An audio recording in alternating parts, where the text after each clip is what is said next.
What's up, everyone? Welcome to the first podcast with Quinn Orloff, Matt Orloff, Gary Martin. We are kicking this off. We do not have a name yet, so please drop any suggestions down in the comment box, which we'll have at some point. But yeah, it's a very bare bones. We're figuring it out, and we're just doing the damn thing. So yeah, Matt, Gary, give you guys a little introduction. Say hello to the mic. We're on. It's working. How's everybody doing? Hello. Yeah, well, thank you guys, everyone. Gary let us come to his house and record in the basement with no children, which is great. We have toys all around. What better place to record and do some work? Right, exactly. Thanks, man. Awesome. Well, so we're doing this based on a couple of things. One, mainly for us, we met Gary through LinkedIn, which quite fun. I've been posting on LinkedIn for about 9 months, every Monday, trying to get twice a week. Me and Gary talked a lot about spirituality, God, all that fun stuff, and like we just connected out of the blue. Gary hit me up, and we've known each other now for like a month. Rest is history. Right. Got along thick as thieves, and as Matt and I say, and as we've learned about Gary, you know, we only want to work with people who share similar values, and Gary shares extremely similar values. He's a dad, 3 kids, married, and yeah, so that's how we met. That's why we're here. And we're just doing it. And Gary's helping us along our real estate journey. And yeah, you've been in it, what, 10 years, 12 years now? Well, in investment, in the investment field and doing research, yes. And then on and off of paying attention to what's going on in real estate, almost 10 years. Nice. For sure. Yeah. Awesome. Well, Matt and I have been in it, what, 2 years now? 3 years, really, of like learning, reading, figuring it out. In 2025, I would say January 1, 2023 is really when we started. All right, so like 2 years. Yeah. 2 years. 2 years of the journey, and you know, it's always great to just find people who, one, just like feel like they're in your corner already, and yeah, just like you feel like you've known them for a while, and that's kind of no asshole rule is important. Yeah, that's a big one. Right. One thing that ties into spirituality, like you're Catholic, correct? I'm Christian. Christian. Yes. I am. John Carroll, you know, the Jesuits. Yes. I went to a Jesuit school, so it's a fair assumption, right? Yeah.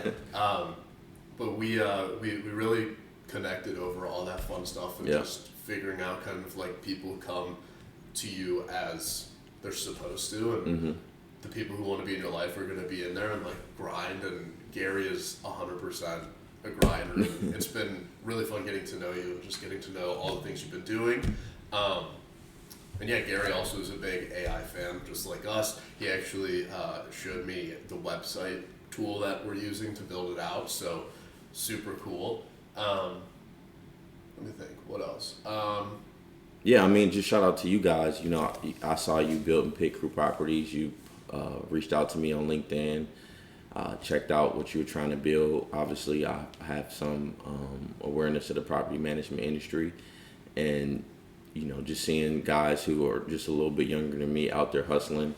I remember, you know, not too long ago, kind of being out there hustling in isolation, wishing that some people who had a little bit more awareness than I did were, you know, giving me some direction and telling me, you know, just a little bit about what's going on in the industry. So, and we appreciate that so much. It's just to find like-minded folks doing the hustle, like that's what you're talking about. As much as I hate, you know, the hustle culture and like go hard and everything like that, like that really is what it's all about. And just, I know for us and some of the cold outreach that I'm doing, it's just nice in general to interface with folks who are hustling, because it's, you know, it's difficult to say outside of some people get it and some people don't. Yeah. Just, you know, like you just have to, there's some level of go get it that you have to have, and Gary has that.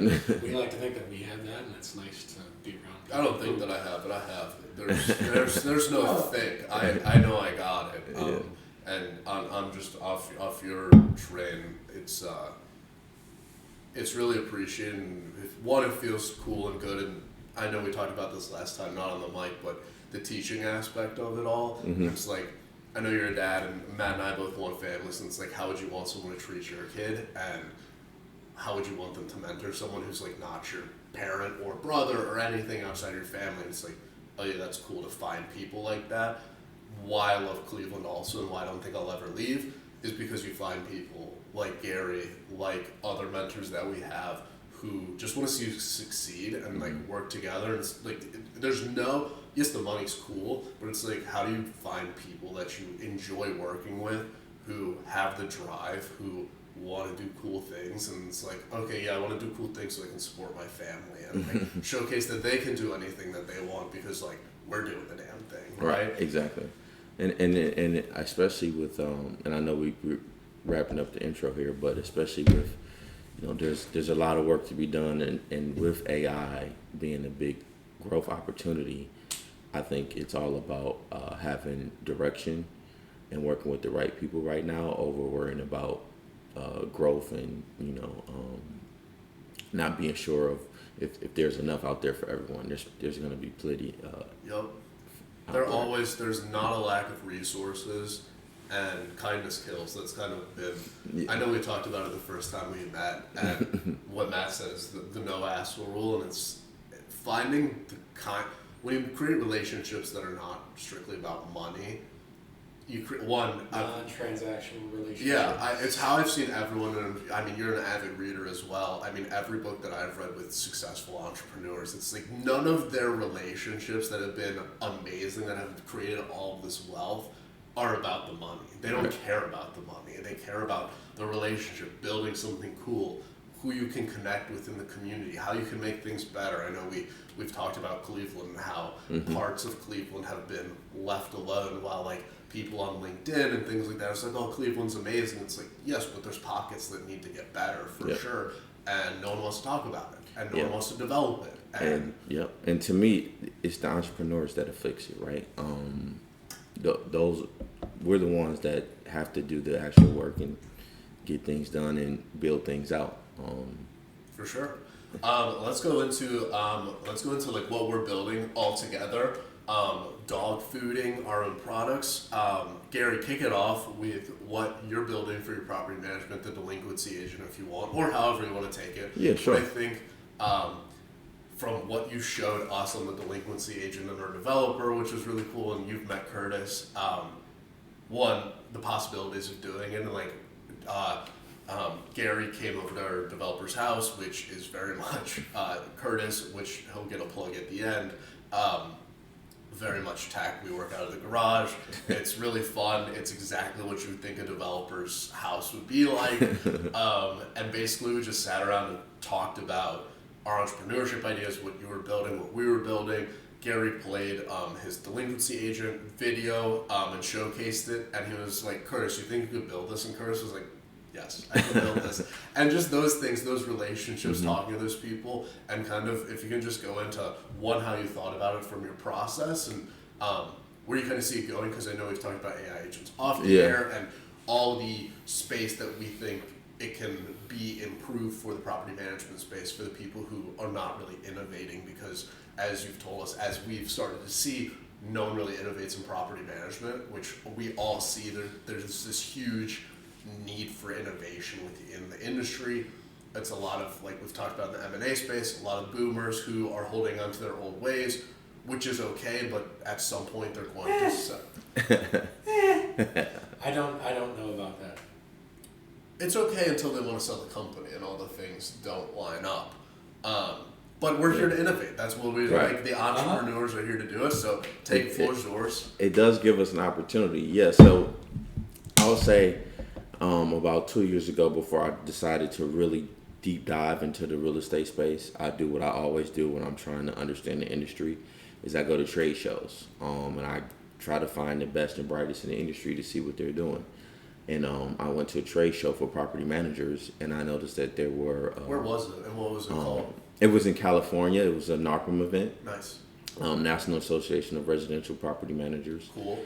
And then from there, I just started to go to a couple of these events, but that was the first one. Which is what we talked about the first time we met, right? Where you're like, we should go to some trade shows, and then we literally signed up to the Magnet manufacturer. There's a manufacturing networking breakfast next Tuesday that we're going to together. Yeah, exactly. So to me, that's important to get the understanding of the people that have been in the industry a long time, what they're doing. So 2 years ago, I went there and noticed that there was a lack of technology being used in this space, and there were a bunch of third party prop tech companies coming out that to be frank, I knew that the mom and pops, a lot of them would be weary about adding those tools.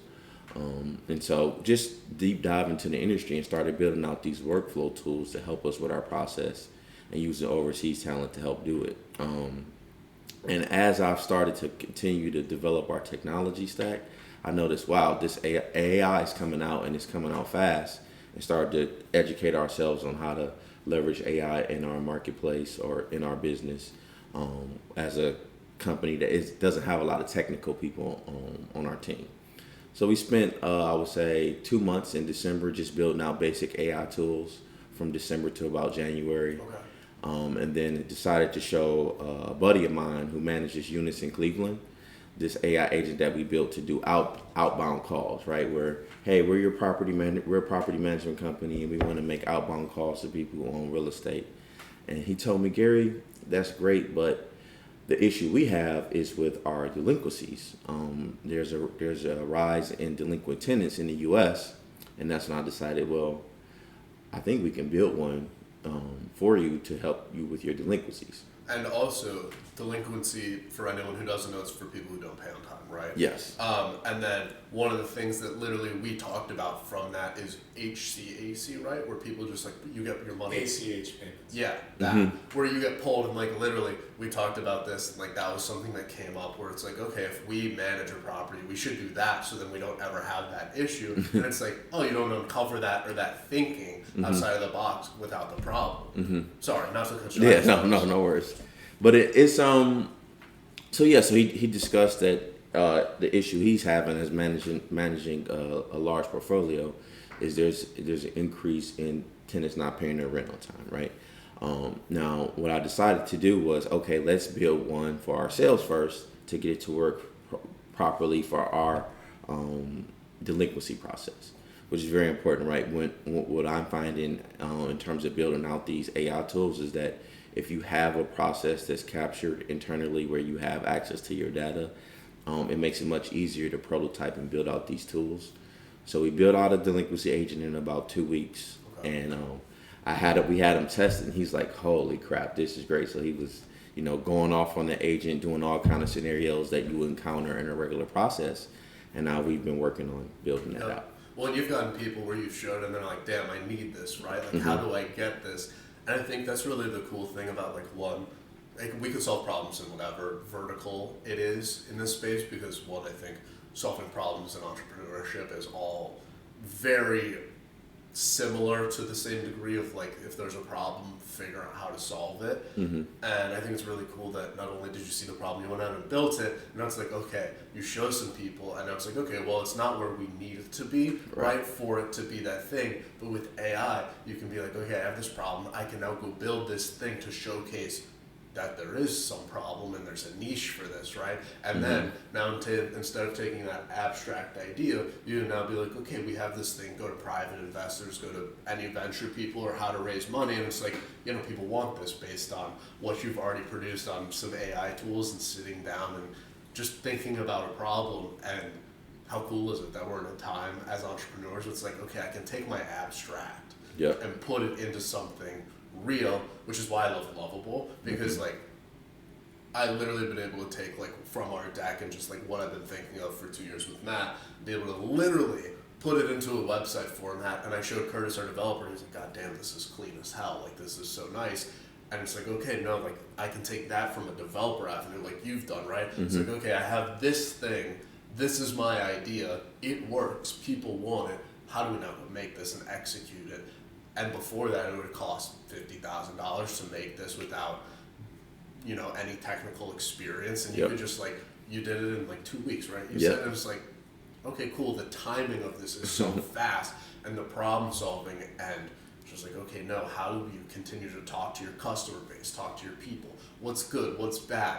Does it work? And I remember you put on your LinkedIn, within the first time you put it out, you had a 20%, right? Something in that space, 20% response rate. Yep, 20% of the tenants the first time we rolled it out, they responded with a payment plan. Yeah. Which, I mean, that's crazy. That's a big number. That's crazy. For not even, I wouldn't say generic, but for a V1, right.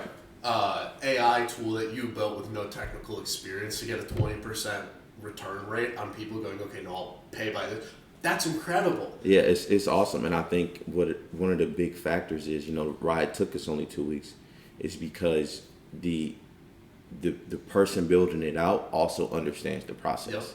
Yep. It's key where I think a lot of companies don't have that connection between the person doing the process and the person that has the technical ability to execute on. And they don't listen. And the communication Yeah. isn't. I mean, and we won't go into too much depth about Matt's work, but it's this like. And I know you worked in corporate places, and like, I've only had internships, thank God, like because I don't fit in that space. But part of the reason I knew I couldn't work in that space was because of that process, and because it's not a good enough answer for me, as you realize, where I don't accept, oh, this has been the status quo. Fuck no, that's like absolutely not. I don't believe that, and I think there's a better way. And now it's like, okay, I can go prove that there's a better way now. Yep. And that's how Matt and I got into the property management space and prop tech space, also because we built out a tool that we thought we needed based on our experience of trying to buy a duplex for the first time, and we still haven't, and we've gone through the process of meeting all these people and then figuring out, oh, there is this problem, and then talking in school, and I'm sure you were taught, because you were an econ major, finance, right? And like, you're always taught in business school, oh, you have a great idea, go build it and then sell it, opposed to go find a problem and solve the problem. Like, I saw a post on LinkedIn that was talking about all these people just want to do tech startups, and it's like, oh, no, like Dude Wipes is a perfect example. Like, they're a $200 million company, and they're a wet towel wipe, right? Right. And they made, like, on the USA Canada stuff, they had an awesome advertising thing that they splashed out. That was like, protect your crease, like right by the goalie. Amazing marketing, right? That's amazing. But they are not they're not a technical company, none of that, but they saw the problem. Solve the problem, right? And we're not taught to do that. It's, oh, go, be in a silo, go work for that thing. Matt experiences it working as a financial analyst. Like, I see this problem. It's like, okay, well, 3 other people need to see it before you can actually do anything to execute. And you're like, and that's why I love what you're building, because you're 100% right that it is a problem getting people to the point where Pit Crew Properties is trying to get to, where they need to be able to leverage software to get the latest information they want.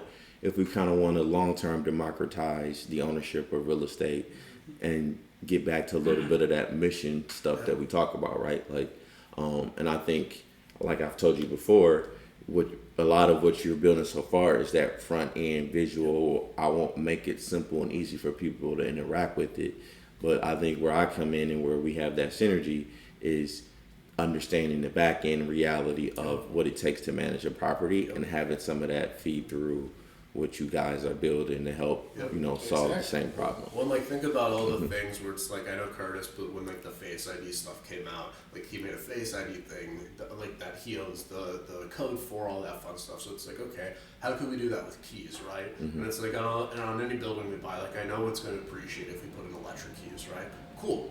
How do we figure that out on the phone, so then when we turn it over, like I had that what was it called? Caribbean right of keys for this weekend. Like, master key, 3 sets of keys. I think there's over like 12 keys for 3 units, right? And you go, there has to be a better way. Right. Like, you couldn't just give me like an app on my phone where now I can just like tap it, right, and get in, and then if you're turning it over or whatever, you can change the locks, you can change all of that. It's like, okay, no, there's so many things that you don't think of that'd be like, oh, that'd be nice, but like, we don't want to do that. And then I have another part. One of my partners is also, which we haven't even talked about this.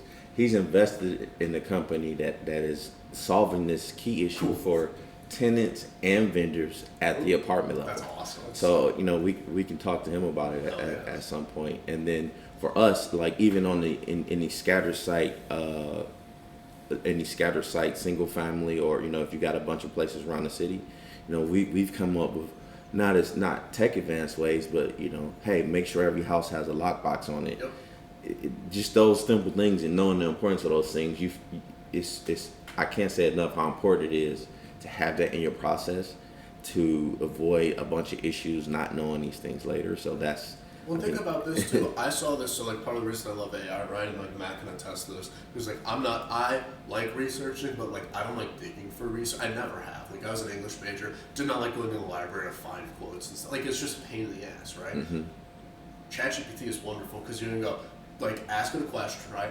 Give me your sources, and when I give it the sources for real estate, I say give me credible real estate sources that like I know the numbers are back that I can click, or the United States government stuff, right? That's all public information, and so like gives you that instead of like clicking through the U.S. Gov stuff. United States government, I didn't know this. I would love to know if you know this fact. 90% of all property managers own less. It's between 1 and 100 units. 90%. That means 8%. The software currently out there is for 8%. Think about that for 1 second.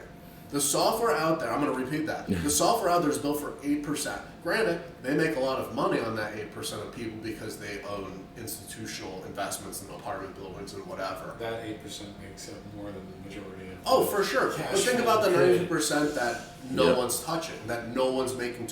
If 92% of all investors are between the 1 and 100 doors, and there's not a tool for them, that is low-hanging fruit. And I think the tool that gets them in there is like we talked about, easy to use and great management on the back end. Like a simple version of it is, you know, if you have guys buying real estate on your app or using your app to manage their real estate, they're probably going to have delinquent tenant. Yep. Use the delinquency agent. It just feeds right in, Well, right? like what you said, the democratized, it's like buying stocks, buying and selling stocks. That I don't really know how it works too well because it was still like that website you sent though that you can buy and sell into houses. You don't buy the whole house, but it's like stocks. Yeah. That's interesting too because like you could figure out how to do that for an apartment building, right? Because it's like a syndication or joint venture. I still would have to figure out how you do it for duplexes and that space, but basically you could figure out how to do that for like apartment buildings and have a space for that also because it's like, okay, if we're going to be an all-in-one solution, how do you figure that out? Right? Yeah, so you're talking about decentralized, autonomous organizations. What was the app So, that you sent me? I forget. It's called Lofty AI, and then the just so everyone understands, the idea there is long-term real estate will be Oh, so you hold it? fractionally owned. Okay. Right, so it's kind of like tokenized real estate, and I think long term, as we get more transparency, I think more and more real estate will lean towards being transacted in that way, where it's tokenized, where you have almost like Bitcoin, where you know, hey, this person owns this, and these many people own this piece of real estate, and that recorded decentralized autonomous organization note or whatever you have. Yeah. Will be recorded also through the government and all those other. We could literally, and that's something I didn't even realize it was that. Like Curtis can do. Like I have a pretty good feeling Curtis could do that on Pit Crew. Like figure that out. It'd be a great thing to have. That'd be and like you just explain and like that's crazy. This is why I like podcasting. This is why I like having idea sessions. Like we're already 23 minutes in. It's like, does it feel like 23 minutes? Absolutely not. Like, it's been flying. So I know we've gone really deep into the buying properties M&A, dog fooding, our own stuff. Dog fooding, if anyone who doesn't know, it's a new term to me. I learned it about 3 months ago. So anyone who doesn't know, here's your welcome to dog fooding. It just means as the maker of an application, you use said application. I don't know anyone who would buy anything from someone who doesn't use their own stuff. It's called dog fooding. So why we're doing this and why we're setting out a podcast and setting out time to sit down and talk about real estate and property management and doing all of this is because we believe that holding ourselves accountable and doing it weekly. I mean, this is for us. It's not for anyone else. And you know, it's really fun to do and really fun to sit down and sit in these thoughts and ideas and you know think about the tokenization of real estate. Think about all that fun stuff. And I know. With Matt, he's finishing up his MBA program in May, and I know that once he ends, you know, there's going to be other opportunities to figure things out, and like just holding ourselves accountable and seeing how far we've come. Matt and I have talked a lot about it. I mean, we've known Gary for about a month now, and just seeing the progress from literally the first time we met to all the things we've done since then. And I think really showcasing an accountability and having a real thing that's for us and not for anyone else, and it's like if other people like it and can learn from it, that's a cherry on top because in my opinion that's entrepreneurship. But I really think that just like doing it together, having a team, we're all former athletes, same with Yep. Curtis. We all talked about that in being all rowing in the same direction. I know that's one of my favorite analogies right now is like if you're all rowing in the right direction, you can have the best team. And if someone's rowing in the wrong direction, you're not going to go as far, as fast, all that fun stuff. And so really finding the right partners, the right team members, people who you have fun with also, I think that's a big one, like being a former athlete and having the space and time to think and be in that space and be able to have those thoughts and think about all the fun things and show and teach each other and, you know, pass it along the way and teach and grow our portfolios and our wealth, but also just grow with each other, which I think is really cool. Yeah. And then so I think you're still on the dog fooding part, right? And the other big part about the dog fooding to me is also just acquisitions in general, right? The retiring boomers who are leaving behind these management and home service companies that I think fit right in this overall vertical where we continue to build out technology to use within companies that we potentially purchase or capture through acquisition is important. And also saves on the build out of the software, right? And they're not siloed then. So it's like, I know we've talked about this, like you were talking about a property management, the development job. And it's like, a lot of the people will go into this site, right? But it's not like other plumbers or the electricians will go in on the equity side of things. And one of the things that we've talked about in the software space is software always needs to be updated, right? So like having your developer part of an equity portion and having them evolve makes a lot of sense. So then you transition that to electricians, plumbers, roofers, handyman, anything like that, and going in on or owning the company and having the person who's running the company be a part of the deal so everyone can, one, feel successful, be a part of the deal, and actually have some ownership in it. Yep. I mean, what else? I mean, that's like one cherry on top, but also you're not siloed all these companies, and all these companies can be in one spot. And I know we've talked about creating opportunities for other people through this and figuring things out for people who don't want to go to college, and how do you figure that out and get them to do. I know we've talked about the contractors, and how how it's hard to find good contractors. And it's like, okay, how do you figure that out? How do you talk to people? How do you get people involved who don't want to go to college, who want to work with their hands, who want to be, you know, in an apartment building or doing something beautiful with their hands to showcase, right? Like not everyone needs to sit behind a desk and pump out Excel sheets. Like that's not meant for everyone. And I think that's where, and I know we're kind of wrapping up here, but I think that's where long term, you know, with this big push towards AI, I think the rise of the trades will be one of the things that happens. It's going to come back. And I definitely want to be a part of it, right? And for it to happen, because right now we have, I think in the construction industry, the average age of the construction mill is like 60 years old, something crazy, and we're losing like 2 million of them a year. For every, did you know the stats? Like for every 4 that retire, it's like one person comes into it. Right. So I mean, you know, as we save money on back office and AI and automation, I think those need to be reinvestments into the workforce, right? Into getting more people involved in the trades and building, right? Everything's expensive right now. The way we make things cheaper is we build more to drop the price of housing. It's as simple as that. Beautiful things. Like I'm a big proponent of like not building just to build like ugly buildings. And I know like there's psychology behind like why there are ugly buildings and things like that. But we won't get into that today. But no, building is like, and giving people an opportunity to own homes. Like, I think that, like, we just talked about boomers, like, there's a lot. I think it's going to come, like, I think, you know, it's a pendulum and it's swinging. And I think a lot of people aren't seeing the value in a college education because why would you go into $100,000 in debt if you can go and apprentice and, like, you know, you're going to work with your hands and you're going to go make $50,000 at 18 and $100,000 by 20 because now you're done with your apprenticeship and you're not a student and like this is how you like to learn. That's amazing. And there's going to be cool things for us to explore in the trades, right? It's not like the trades aren't going to get technology or technological advancements either, right? So there'll be fun things that we can do to teach people how to do trades, or maybe they have things in their ear that's teaching them what to do, all kind of things that's coming in the near And the trades will never go away. Like it's the coolest thing is figuring out how to have an idea to make something beautiful, and there's a whole team involved in the building process, to the plans, to everything that goes into it, and it's like, yeah, no, it's not. As you get into it, it's like, it's not just me. It's not an I sport. It's a team sport, and that is one cool, but it just opens your eyes to the possibilities of all that can happen, which is really cool. We're close. We're at 30. We can wrap up right here if you guys are good with that. And basically, before we wrap up, I'm going to shout out Curtis. Curtis. Hold on. What does everybody want to accomplish in the next week? That's a good one. That's a good one.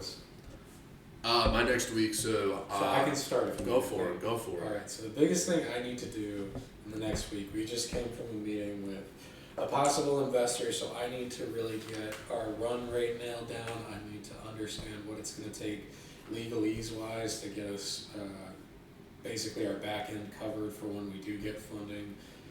And then on top of that, I need to nail down our pro forma, like our internal pro forma, with the numbers that we currently have. And like I said, getting our run rate down, how much is it actually going to take to develop this out, hours-wise and money-wise, and then from there kind of getting our ask nailed down. That's really the next, I guess, not week, but more so month for me. For me, for the next week, it's the acquisition models for the boomer companies we're looking at right now. Electrician business, a demolition business locally here in Cleveland, and then a management business. So getting those pro formas built out and laid out for potential investors as well. And then for the delinquency agent, getting a proposal for the build out of the SaaS product for that, to get a real idea of what it will cost to allow people to be able to deploy that agent at their management company or at their, at the doors themselves instead of us deploying it for them. Nice.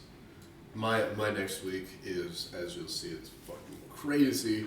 I basically have to figure out some of the build out stuff with Matt. On the number side of things, he talked about legalese. I have to figure out how to write some contracts in that space, learn that. It's all just English and lawyer talk, so figuring out that space and figuring out how people talk in the deal flow. And one of my favorite things, my best friend Dan, someone was like, have you ever thought about going back to school to get your MBA? He's like, I have my MBA. And so figuring how to basically leverage that into all these things of being like, yeah, no, we're figuring this out. Like, I'm also not an idiot. Like, I have this degree, which they didn't teach me anything in entrepreneurship. It was all about going to the Big Four. But that's really a big one.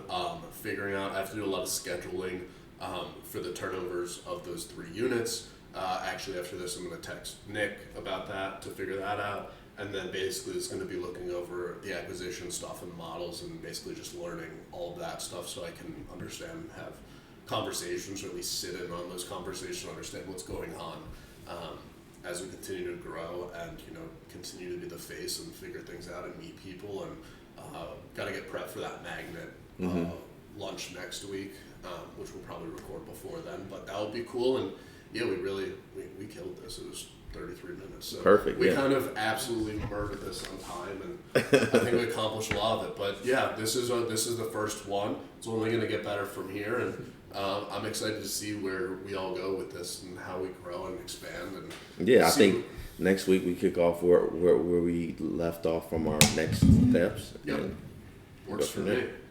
Cool. All right, guys. Well, and before I hop off, because Matt said the next week thing, so I'm also going to plug Curtis Jensen. He is our software developer. He owns OBuilds. He's a full stack software developer.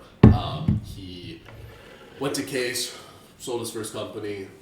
He's one of my favorite people in the world. Also a mentor of mine, and he is just one great software developer. But also, if you need anything developed, talked about, hit us up. We can talk about AI. We can talk about development. Anything that your company might need, we got you covered. So if you need software development, call me. You guys know where to find me. But also here, I'll give you my number: 216-931-6784, and then I'll throw my email on here. But yeah, you guys know where to find us. Appreciate you listening, and it's about to hit 35 minutes, so I'll wrap this up.